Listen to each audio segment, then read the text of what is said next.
Hi my dear proud founders, welcome back to shakes and media. ఈ యొక్క వీడియోలో కొన్ని ఇంపార్టెంట్ పాయింట్స్ మనం డిస్కస్ చేయాలనుకుంటున్నాను. ఎవరు కూడా వీడియోని స్కిప్ చేయకుండా ఎండ్ వరకు చూడండి, ఎందుకంటే చాలా ఇంపార్టెంట్ పాయింట్స్ ఈ వీడియోలో షార్ట్ వీడియోలో ఇన్వాల్వ్ అవ్వబోతున్నాయి. సో ఎవరు కూడా స్కిప్ చేయకుండా ఎండ్ వరకు చూడండి. అదేవిధంగా మన ఛానల్ కొత్తగా చూడండి, సబ్స్క్రైబ్ చేసుకోండి, పక్కన ఉన్న బెల్ ఐకాన్ హిట్ చేసి పెట్టుకోండి. ఫస్ట్ థింగ్ వచ్చేసరికి నెక్స్ట్ ఫేజ్ సంబంధించిన నా దగ్గర యూఆర్ఎల్ ఉందని చెప్పేసి కొంతమంది పోస్టులు పెట్టేసి అండ్ 7 డిజిట్స్ 9 డిజిట్స్ కమిషన్ అయితే రాబోతుంది. సో ఈ యొక్క యూఆర్ఎల్ లాగిన్ చేసుకోండి, రిజిస్టర్ చేసుకోండి అని చెప్పేసి కొన్ని ఫేక్ ఇన్ఫర్మేషన్ అయితే స్ప్రెడ్ చేసుకుంటున్నారు. ఒకవేళ అవి కనుక మీరు లాగిన్ చేసుకొని దాని తర్వాత ఏమైనా ఇబ్బందులు పడితే ఖచ్చితంగా దానికి సంబంధించిన రెస్పాన్సిబిలిటీ మీరు మాత్రమే తీసుకోవాల్సి ఉంటుంది. బికాస్ ఆఫ్ యాష్ ముఫారీ అలాంటి అఫీషియల్ ఇన్ఫర్మేషన్ కావచ్చు, పోస్ట్ అంటే బ్యాకప్ పోస్ట్ కావచ్చు, ఆయన ఎక్కడ కూడా చెప్పినట్లు ఎక్కడ కూడా దాఖలా లేదు. సో మరి ప్రౌడ్ ఫౌండర్స్ మీరు అలాంటి పోస్టులకి కొంచెం దూరంగా ఉండండి. అట్ ది సేమ్ టైం ఎవరైనా యూఆర్ఎల్స్ క్రియేట్ చేసి మీకు షేర్ చేసినా కూడా అవి రియల్ కాదు, ఫేక్ అని గుర్తుంచుకోండి. అండ్ నెక్స్ట్ వచ్చేసరికి సెకండ్ పేజ్కి సంబంధించి ఇప్పుడు దాకా మనకి యాష్ ముఫారీ గారు ఎలాంటి క్లారిటీ అనేది కొన్ని పాయింట్స్ చెప్పారు, ఎలా ఉండబోతుంది డిఫరెంట్ ఆన్ ప్యాచ్ అని చెప్పేసి. అండ్ అదే కొన్ని ఎలిమెంట్స్ దాంట్లో ఏమేమైతే కొన్ని ఆబ్జెక్ట్స్ అయితే దాని గురించి చెప్పడం జరిగింది. బట్ థింగ్ ఏంటంటే ఇది కంప్లీట్ అంటే మన యాష్ ముఫారీ గారు రీసెంట్గా ఇచ్చిన పాపప్ వల్ల మనందరికీ క్లారిటీ అయితే వచ్చేసింది.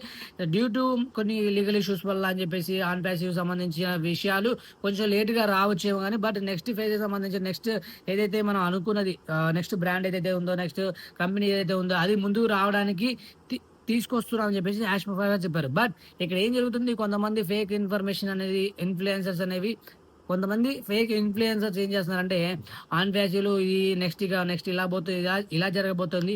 సో నెక్స్ట్ 2-3 monthsలో మనం ఇన్స్టాంట్గా ఇంత సంపాదించవచ్చు అంత సంపాదించవచ్చు అని కొన్ని లింక్స్ అయితే ప్రొవైడ్ చేస్తున్నారంటే అవి రిజిస్ట్రేషన్ చేసేసుకుంటున్నారు. సో దానివల్ల ఏమైనా ఎఫెక్ట్ అయితే మీరే రెస్పాన్సిబుల్ అవ్వాల్సి ఉంటుంది. సో దాని గురించి ఎవరు ఇక్కడ రెస్పాన్సిబిలిటీ వహించరు అనేది మీరు గుర్తుపెట్టుకోండి. అండ్ మోర్ ఓవర్ చాలా ఇంపార్టెంట్ పాయింట్ ఏంటంటే మిస్టర్ యాష్ ముఫారీ గారు నెక్స్ట్ ఫేజ్ సంబంధించి కొన్ని విషయాలు ఏవైతే చెప్పారో ఆ విషయాలను తీసుకొచ్చి పోస్టులు పెట్టేసి ఇక ఇదే నెక్స్ట్ ఫేజ్ సంబంధించిన లింక్ అని చెప్పేసి చెప్తున్నారంట. సో అది ఖచ్చితంగా రియల్ కాదని నాకు తెలుసు. అండ్ మీకేమనిపించిందో మీద కామెంట్ అయితే చేసేయండి. So my dear proud founders, on passive గురించి కూడా చాలా విషయాలు ఇవేంటి ఆన్ ప్యాసివ్ సంబంధించిన అంటే ఆన్ ప్యాసివ్ స్లోగా డివేట్ చేస్తున్నారు అని చెప్పేసి, అండ్ దాని తర్వాత ఇక ఈ నెక్స్ట్ ఫేజ్ సంబంధించిన ఇన్వెస్ట్మెంట్ ఉంటాయని చెప్పేసి, అండ్ దాని తర్వాత అసలు కొత్తగా మళ్ళీ జాయిన్ అవ్వడానికి ఛాన్స్ ఉందా అని చెప్పేసి కొంతమంది కామెంట్లు పెడుతున్నారు. అండ్ కొంతమంది ఏంటంటే ఈ అసలు ఎంత కూడా ఫేక్ అని చెప్పేసి చెప్తున్నారు. సో అసలు వీటన్నిటి గురించి మీరు ఈ యొక్క వీడియో చూస్తున్నట్లయితే మీ ఒపీనియన్ కింద కామెంట్ అయితే చేసేయండి. సో ఓవరాల్గా నేనేమనుకుంటున్నానంటే మిస్టర్ యాష్ ముఫారీ ఏదైనా చేస్తే మన కోసం చేస్తారు జనరల్గా. ఇప్పుడు ఆన్ ప్యాసివ్ చేసినా కూడా మన కోసం చేసిరు, బట్ లీగల్ ఇష్యూస్ వచ్చినాయని చెప్పేసి అండ్ దాని తర్వాత ఎస్ఎస్సి కేసు ఇంకా రన్ అవుతుందని చెప్పేసి మేబీ దానివల్ల దాని గురించి కొంచెం అంటే దాన్ని క్యారీ చేసే వాళ్ళు, దాన్ని మెయింటైన్ చేసే డిపార్ట్మెంట్ మెయింటైన్ చేస్తున్నారు, లీగల్ డిపార్ట్మెంట్.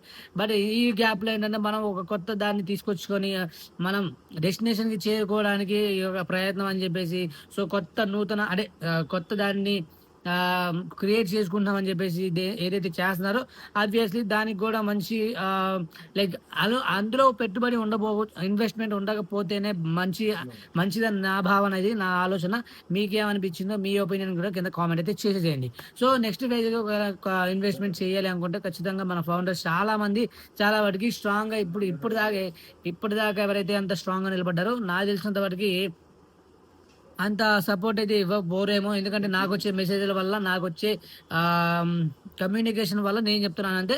అంటే నాట్ షూర్ లేండి, ఎందుకంటే మిస్టర్ యాష్ ముఫారీ గారు కావచ్చు, ఖుష్మిందర్ దిలాన్ కావచ్చు, రెడ్ మార్టీ ఇలా ఎవరైనా కావచ్చు, వీళ్ళందరూ ఆల్రెడీ పెద్ద పెద్ద టీములు చేసుకుని ఉన్నారు. వాళ్ళ కింద టీములు ఏమైనా వీళ్ళు చెప్పే మాటలు నమ్మేసి వీళ్ళు చెప్పిన మాటలు వినేసి మేబీ స్ట్రాంగ్గా ఉండి నెక్స్ట్ ఫేజ్ సంబంధించి ఒకవేళ ఇన్వెస్ట్మెంట్ ఉంటే వాళ్ళు చేయొచ్చేమో. అంతేగాని ఎవరైతే సింగిల్ ఐడీస్ ఉన్న వాళ్ళు, ఎవరైతే ఆన్ ప్యాసివ్ మాత్రమే నమ్ముతున్నారో వాళ్ళు ఏదైతే మ్యాక్సిమం నాకు తెలిసినంత వరకు నెక్స్ట్ ఫేజ్ సంబంధించి ఇన్వెస్ట్మెంట్ ఉంటే చేయరని నా ఒపీనియన్, స్ట్రాంగ్ ఫీలింగ్.